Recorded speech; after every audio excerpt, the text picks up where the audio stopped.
Notre histoire commence 5 milliards d'années dans le futur, après la mort du Soleil. Et ce qui est arrivé au Soleil va se produire pour toutes les autres étoiles, dans toutes les autres galaxies. Elles vont s'éteindre peu à peu, tôt ou tard. Les moins massives d'entre elles mettront beaucoup de temps à s'éteindre, les plus massives s'éteindront rapidement. Mais à une époque de l'ordre de 1000 milliards d'années, toutes les étoiles de l'univers se seront éteintes peu à peu, et les galaxies ressembleront à des salles de bal que l'on est en train de fermer et dont les lampions s'éteignent progressivement.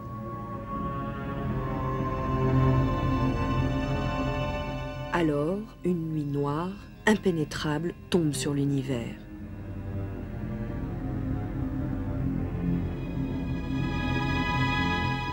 Et si vous parcourez cette étendue de ténèbres, vous ne verrez que des cadavres. Cadavres d'étoiles, luisant de leur dernier feu mal éteint.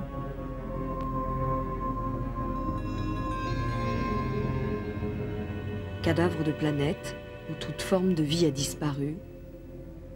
Cadavres d'astéroïdes.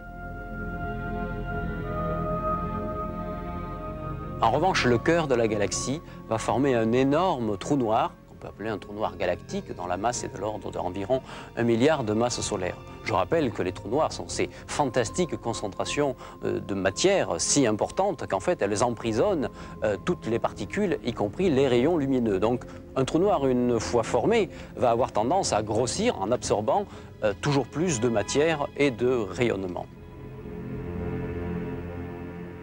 Donc les galaxies se transforment en gros trous noirs et les amas de galaxies vont à leur tour former en leur cœur des trous noirs encore plus géants, que l'on appelle des trous noirs hypergalactiques, dont les masses, cette fois-ci, pourraient être l'équivalent de 1000 milliards de fois la masse du Soleil.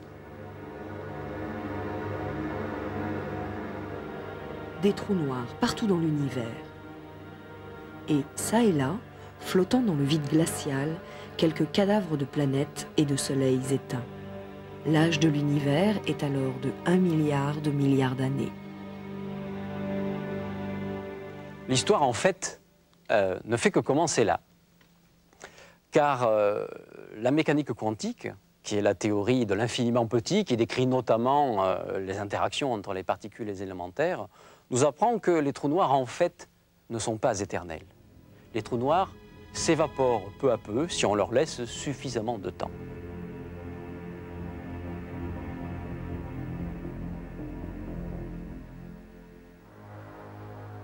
Mais ce n'est pas fini.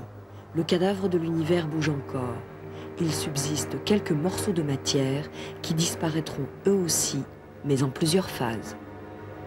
Le premier événement qui va se passer, c'est la transformation de toute la matière ordinaire, celle qui constitue les étoiles et les planètes et les météorites, en sphères liquides. Car en fait, la nature va chercher à atteindre toujours l'état le plus stable.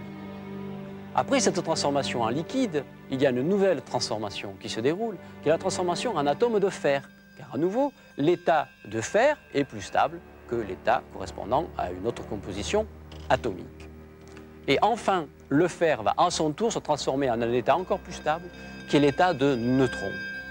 Et ceci nous a amené à un temps absolument fabuleusement grand, qui est 10 puissance 76 années. Alors cela signifie quoi? Eh bien c'est 1 suivi d'autant de zéros que le nombre de particules élémentaires qu'il y a aujourd'hui dans l'univers.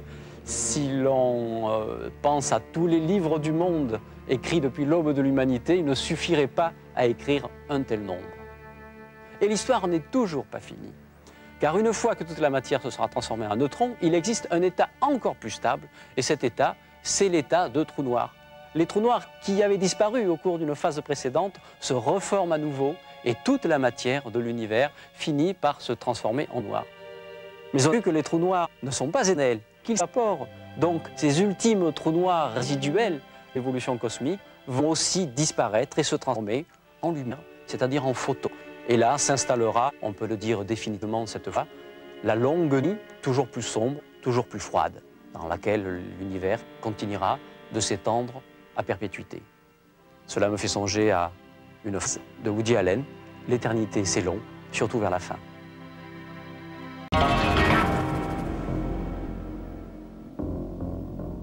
Donc Donc au bout de 5 milliards d'années, le Soleil s'est éteint.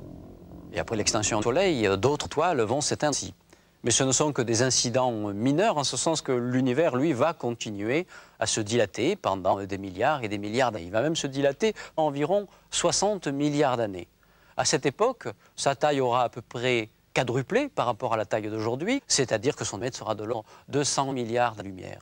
Et l'expansion va s'arrêter là et va laisser la place à un mouvement inverse de contraction générale de l'univers. Et c'est comme si passait le film à l'envers.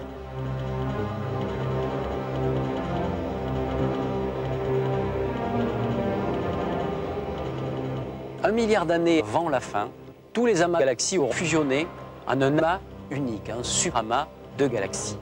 Le mouvement s'accélère encore.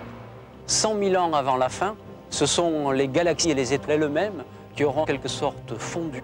Et l'univers se sera transformé en une sorte de brouillard opaque, un mélange de particules et de rayonnements. Il retrouvait finalement l'état qu'il avait connu dans sa jeunesse, un état extrêmement chaud, une température moyenne de quelques dizaines de milliers de degrés. Le processus continue à s'accélérer. Une seconde avant la fin, l'univers ne mesure plus qu'environ 10 lumières. Sa température moyenne est montée jusqu'à 10 milliards de degrés, une véritable fournaise. Une fraction de milliardième de seconde avant la fin, les particules se désintègrent eux-mêmes en leurs constituants fondamentaux qui sont les quarks, et les interactions fondamentales commencent à s'unifier. Et là, il y a plusieurs spéculations. Alors, soit effectivement, l'univers disparaît dans une singularité, de même qu'il en a émergé, ou alors l'univers pourra en quelque sorte rebondir, tel le phénix naissant de ses cendres, donner peut-être naissance à de nouveaux cycles d'univers en expansion-contraction.